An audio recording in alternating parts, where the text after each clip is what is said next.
Hello, magandang araw. Nandito po tayo ngayon sa bahay ng isa natin pong partner agent sa Villa Maricela, San Rafael, Bulacan. Kagagaling lang po natin sa content creation ng Outer Bulacan project ng Apex Homes. At ngayon ay atin pong i-discuss ang certain topics pagdating po sa mga Ilocano. Ang mga Ilocano po ay madalas po na ang atin pong perception yung kanilang pagiging kuripot.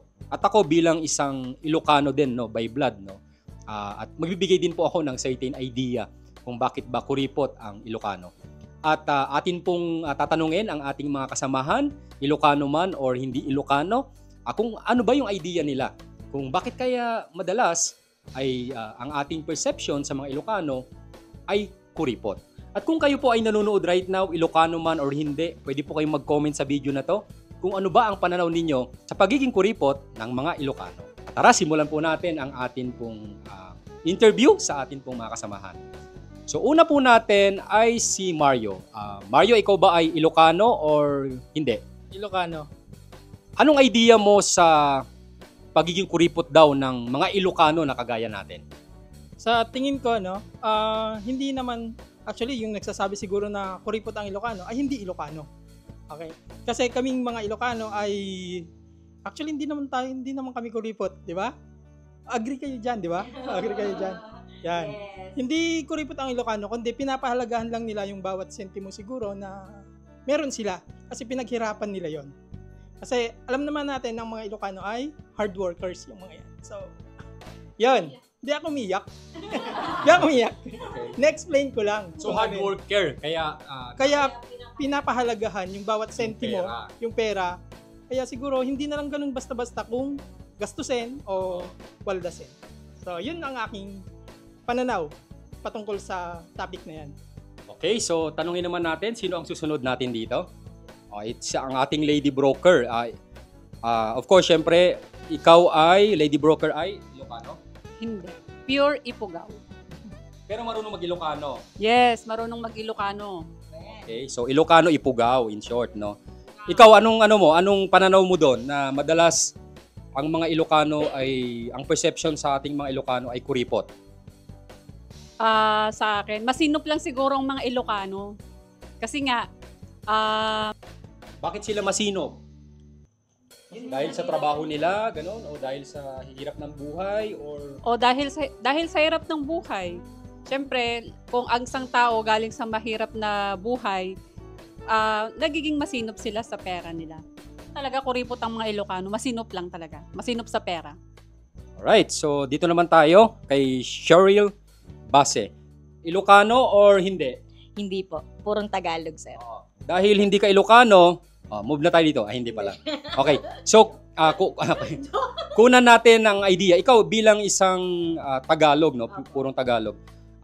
Of course, syempre nakakarinig ka rin na kuripot ang mga Ilocano. Ikaw, anong idea mo about it? Ako siguro, sir, bilang nakakasama ko yung mga Ilocano, yung sinasabi nilang kuripot, hindi po kuripot yung mga boss ko. Sorry, pero napaka-generous po. Pagdating po sa, generous po yung mga boss ko. So, hindi kuripot yung mga Ilocano, no? Okay, thank you, She.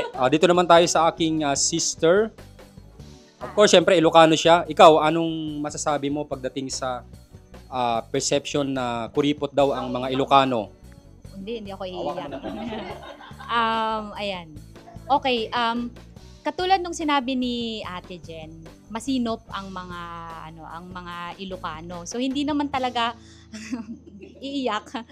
Hindi naman talaga kuripot. Kumbaga, syempre, lumaki ka ng, 'di ba, sa probinsya, lumaki ka ng parang kumbaga sa hirap. Usually kasi pag mga Ilocano, ang mga source of income niyan ay mga sa pagsasaka, ganyan. Kumbaga, parang nagkakaroon lang ng income kapag yung aani na, ganyan. So, talagang tinitipid nila yung income na nare-receive nila. So, yun, hindi naman sa totally nagtitipid at nagkakaroon din naman ng enjoyment pagka naka-receive na ng, kumbaga, parang yung fruit ng kanilang kita or income. Yan lang po. Dito naman tayo kay Josie. Okay, anong idea mo, Josie? Ilocano, Ifugao, right? Right. Pure Ifugao po, pero marunong magsalita ng Ilocano. So anong idea mo doon sa perception na kuripot daw ang mga Ilocano? Sa tingin ko, hindi naman, based sa ano din, nakakasama kong pure Ilocano, siguro masinop lang, tapos alam nila kung saan nila pinaglalaanan yung pera na, kung halimbawa may pera sila or sahod na natatanggap, alam lang nila kung saan nila pa anuhan yung mga gagamitin o yung ibinabudget. Yun lang po yung ano ko. Okay, so tanungin naman natin ang merong blood ng Ilocano pero hindi raw siya marunong mag-Ilocano. So ikaw dyan, Joey, ano bang perception mo sa pagiging kuripot ng mga Ilocano? Regarding po dyan, no, so si mother ko kasi yung Ilocano talaga. So ako kasi may lahi lang pero lumaki talaga dito sa Metro Manila. So tingin ko dyan, sir, hindi naman talaga kuripot. Ayun, marunong lang sila i-budget ng proper yung kanilang kinikita. And then at the same time, siguro kahit hindi naman Ilocano talaga is kung pinaghirapan mo talaga yung income na nakuha mo, syempre mas titipirin mo siya, mas alamin mo kung paano siya i-spend talaga. So para sa akin hindi po kuripot ang Ilocano. Ako naman ang idea ko sa perception na pagiging kuripot ng mga Ilocano. Of course, gaya nga nung nabanggit nila, no, karamihan kasi sa Ilocandia na region, no, more on farming, ganyan-ganyan. And alam naman natin kapag farming, twice a year lang yan na nag-harvest, no, twice or thrice a year. Siyempre, pag nag-harvest ka right now, may mga pera ka, pero pinaghahandaan mo na naman yung pagtatanim, and then after 4 to 6 months pa ulit yung harvest. Kaya siyempre, dapat mayroon kang pera during that time, no, na from the last harvest hanggang sa magkaroon ka ulit ng harvest. Kaya, kumbaga, nagiging wise ka lang dun sa iyong finances. At kung nasanay ka sa ganun na sistema, no, masasabi na masinop ka sa pera. Kaya ang tendency, syempre, kapag napunta ka sa ibang lugar tapos hindi ka masyadong gumagastos, mas sinisinop mo kasi yung pera mo, yun nga, mas napagkakamalan talaga tayo ng mga kuripot. Pero ang kuripot siguro is more on hindi lang sa mga Ilocano, no? Kumbaga, na-experience yan generally, no? Kumbaga, may mga masisinop talaga na tao, meron din talaga magagastos na tao. So, even naman mga Ilocano, yung ibang Ilocano, may mga gagastos din, di ba? So, kumbaga, it's a general naman siguro na meron talagang kuripot na tao at meron din naman talagang magastos na tao. So, ikaw, ano ba ang perception mo sa pagiging kuripot ng mga Ilocano? Comment below.